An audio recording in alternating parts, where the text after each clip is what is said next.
Hi guys, Jello here ulit. So yun guys, gagawin naman natin tong Pio 1 na to. So ang problema nito guys ay 1, 2 meron pero yung 3 wala, di ba tol? So testingin natin to guys, saksak na natin to. Ayan, binuksan na natin siya para makita natin kung ano yung naging problema. Saksak na natin yan, yan. So 1, yan umaandar siya oh. Yan, 1 2. Yan to siya, yan. Kita nyo umaandar siya guys. Pero pagdating ng number 3, makikita nyo guys ay sinusunog niya. Ayan o.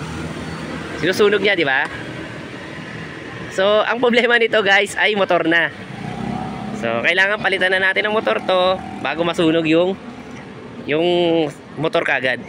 Pero, tingin nyo guys, hindi naman siya nakakasunog o. Try nating pandarin natin.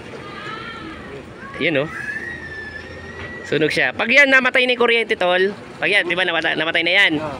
Hindi nagagana yan, tapos mawala na ng kuryente. Yun. So, pinasunog lang natin para malaman natin kung makakasunog talaga. So, yan, wala ng kuryente yan guys. So, hanggang dun lang yung pinakaputok niya. Yung ganitong mga electric fan, mas okay kasi kahit papano, hindi siya makakasunog ng bahay. Yan. So, yan lang yun. Sunog na siya. Ayan. 2 3, wala na siya, di ba? So, pag naiwanan mo siya na ganyan, 3, yan, 3 na yan ha.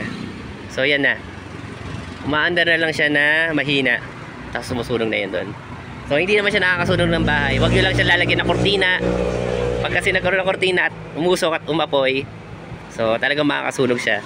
So, ito naman kahit paano, pag oras na naman na nasunog niya na yung kuryente na yan, hindi na siya makakadamay. O, hindi na siya, ayun o. So, wala nang kuryente. So, yun. So, wala nang kuryente siya, no? Nakasaksak pa rin yan, ha? Pero wala nang kuryente papasok.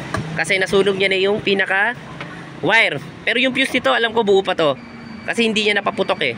Di ba? Yeah. Kasi ang trabaho lang ng fuse, pag oras na uminit, papatayin niya yung kuryente na pumapasok. Ito kasi, ang nangyari, umusok na, umapoy. Kaya yung fuse hindi off. Kaya susunugin niya yung wire na lang. Tapos yung fuse ay okay pa. So gagawin natin dito, papalitan na natin ang motor. So balik ako kayo guys. Palitan mo natin ang motor.